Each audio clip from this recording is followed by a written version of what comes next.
Саламатсыздарбы, кабарлардын кечки чыгарылышы менен тааныштырып, студияда мен Альбина Жолоева. Президент Алмазбек Атамбаев Расул Умбеталиев аттуу жарандын президенттин айланасындагы бийлик төөлдөрүнө кылмыш иш козгоо боюнча документтер бардыгы тууралуу билдирүүсүнөн улам бул маалыматты тыкыр иликтөөнү талап кылды. Бул тууралуу өлкө башчынын кеңешчиси Рафит Ниязов билдирди. Анын айтымында президент башкы көзөмөл органынын жаңы жетекчиси Индира Жолдубаевага бул маалымат боюнча бардык жагдайларды аныктоону тапшырды. Президент эгер жакын чөйрөдөгүлөр кылмыш иштерге аралашкан болсо жазасын алыш керек жана бул тууралуу коомчулук ачык билиши керек деп эсептейт. Буга чейин маалымат каражаттарынын биринде саясатчы Расул Умбеталиев президенттин тегерегиндеги бир катар чиновниктерге кылмыш иши козголордо Аида Салянова кызматтан алынганы тууралуу пикирин айткан. Бүгүн парламенттин агрардык саясат, суу ресурстары, экология жана аймактык өнүгүү комитетинин жыйынында депутаттар сууга жерлерди трансформациялоо жөнүндө мыйзам долбоорун биринчи окууда колдоду. Документке ылайык 2009 жылдын 31-июнуна чейин жеке турак жай курулуп калган сууга жана айыл чарба жерлерине мораторий киргизбөөнү карайт. 1983 жылдын 2009 жылга чейинки аралыгында жарандар 13 000 гектардан ашык аянтка өз алдынча турак үйлөрдү куруп алышканы аныкталган. Бул үйлөрдө 42 миңдей үй бүлө жашап жатат. Мен түшүнүп турам, мыйзам долбоору абдан талаштуу. Бирок бул үйдө азыр жашап жаткандарды эмес, аларга уруксат бергендерди жоопкерчиликке тартуу керек, деди демилгечи депутат Эсенгул Исаков.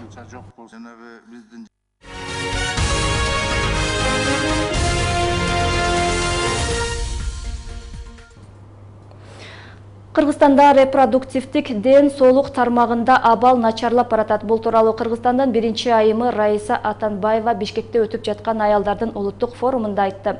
Ал баш калаада өткөн изилдөөгө таянып, өспүрүм курактагы кыздар арасында бойго бүтүү жана бойдон алдыруу фактылары көбөйгөнүн баса белгиледи.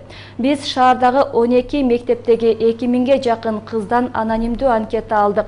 Жыйынтыгында Бишкектеги ар бир 6-чы кыз жыныстык катнашка 16-17 жашында барары белгилүү болду.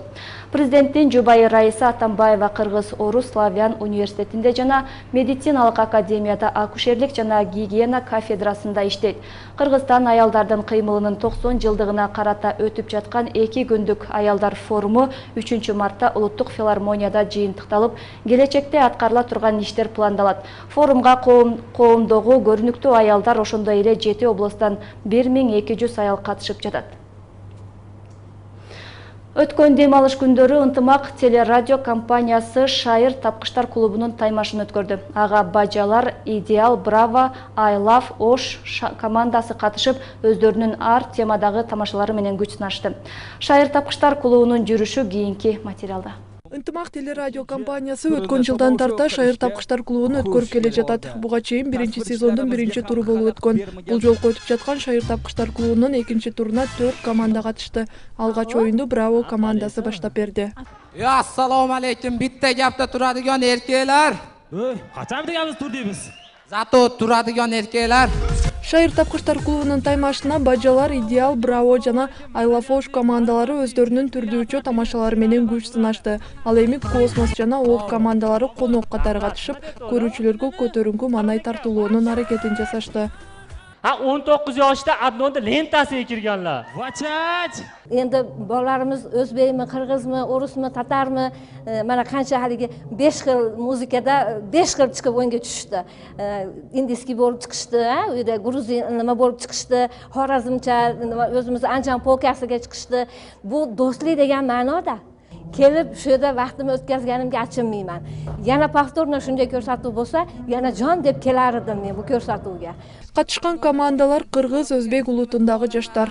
Ар улуттун өкүлдөрүн бириктирген иш-чаранын максаты улуттар аралык достукту бекемдөө, маданияттык карым-катнашты жогорулатуу болуп саналат. Зажим. Йод. Бинт. Доппы. Toy bola katta bo'lsin, ha?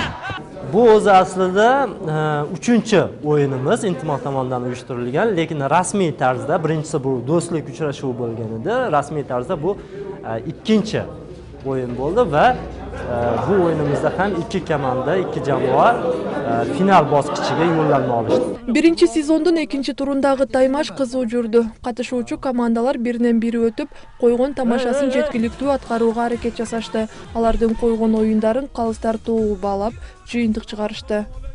Ideal jamoasi o'zlarini nomiga mos idealniy harakat qilishib, juda ham katta nima farq bilan 86 ball bilan meni adashmasam birinchi o'rinda olishdi. Bular barakalla deyman, qoyil. Chunki bular harakat qilganda jiddiyroq qaragan bu narsaga. Экинчи орунга Айлафош командасы өзгөчө койгон тамашалары менен татыктуу болду. Ал эми үчүнчү орунду Браво командасы алды. Unda avval boshqa odamlar bor edi va ular ayrim sabablarga ko'ra ketishdi. Bizda hozir yoshgina, iqtidorli insonlar chiqishdi. Bunga biz erishamiz deb o'ylamadik. Chunki biz har doim har komandada 3-o'rinni olib kelardik. Bizda eng yaxshi kichkina bolamiz bor, bu Islom degan bola. Shu bizning boshimiz bo'ldi-da. Biz Айлафош командасы түзүшүбүздөн максат биз Ошты жогору эмелерге көтөрмөкчүбүз. Тамашоо лигасына чыгыш ниетибиз бар. Кудай кааласа чыгабыз. Биз Айлафош командасы бул жүткүзгөн болсок да, кийинки сапар албетте жүтөбүз биз. Айлафош. Рахмат. Шайыр тапкычтар клубунун финалы апрель-май айларында өткөрүлүшү пландалган. Кийинкилерде башка аймактарда да өткөрүлүп, жаңы түзүлгөн командалар менен кеңейтүү жагы да каралган. Назгүл Ахунова, Замбузриков, Ынтымак.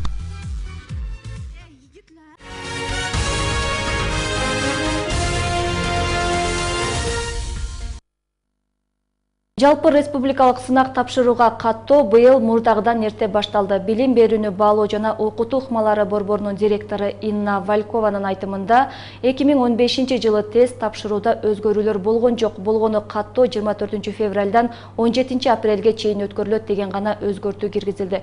Ошондуктан аталган мөөнөттөн кеч каттоодон өткөндөрү жалпы республикалык сынак тапшырууга катыша албайт. Биз ата-энелерден жана балдардан алардын баласы кайсы окууга тапшыра турганын жана кайсы предметтен сынак тапшырарын жакшылап ойлонууну өтүнөбүз. Тест тапшыруу тууралуу бардык маалыматты райондук, шаардык билим берүү бөлүмдөрүнөн алса болот. Сынак тапшыруунун өзү 19 майдан 23 майга чейин өткөрүлөрү белгиленүүдө, деп тастыктады Валькова.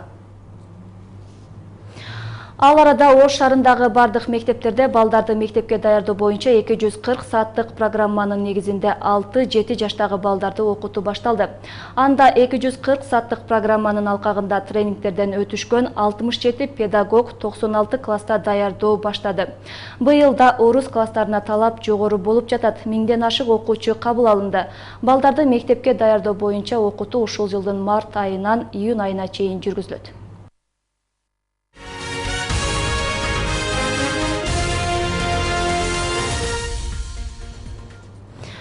Өлкөгө оң рулдуу унааларды киргизүүгө тыюу салган мыйзамга президент кол койду. Документ 3 айдан кийин күчүнө кирет.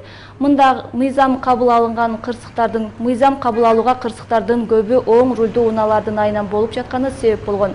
Жыл башынан бери эле Ош облусунда катталган жол кырсыктарынын ичинен 21 оң рулдуу унаалардын катышуусунда жүз берген. Анын кесепетинен 2 адам каза таап, 31 жаран ар кандай жарат алган. Эми оң рулдуу унаа каражаттарынын кырсыктарга көп учурашы биздин азыркы учурдагы жол эрежесине дууру келбейт. Себеби ал алдыны көрөм десе, алдыңкы автоунаадан кууп өтүү эрежесине кылам деген болсо, алды эч качан көрүнбөйт. Алардын алдычы. Анын үстүнө биздин жолдор деле тар болбогондо дагы бизде оң рулдуу эмес да, сол рулдуу правила чыккан. Оң рулдуу унааларды ташууга тыюу салган мыйзам ишкерлер жана айдоочулар тарабынан кандай кабыл алды? Бул суроого биздин кесиптештер жооп издеп жатат. Сюжетти кабарлардын жыйынтык чыгарылышынан көрө аласыздар. Башка жаңылыктардан Ош шаарындагы Курманжан Датка көчөсүндө жайгашкан Интергейм клубунда кумар оюндарын ойночу жай уюштурулганы аныкталды. Бул тууралуу бүгүн шаардык милициядан билдиришти. Жашыруун кумар оюнду ойночу жайды уюштурган деген шек менен 33 жана 35 жаштагы 2 аял кармалды. Экөөнүнө карата кылмыш иши козголуп, алар убактылуу кармоочу жайга киргизилди.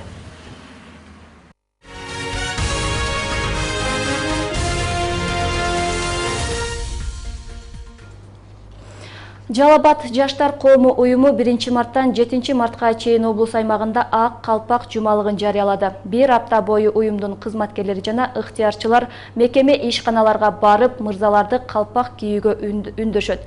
Бул тууралуу уюштуруучулар кабарлашты. Ал эми 5 март ак калпак күнүндө Жалал-Абад шаарында калпакчандардын жөө жүрүшү өтөт.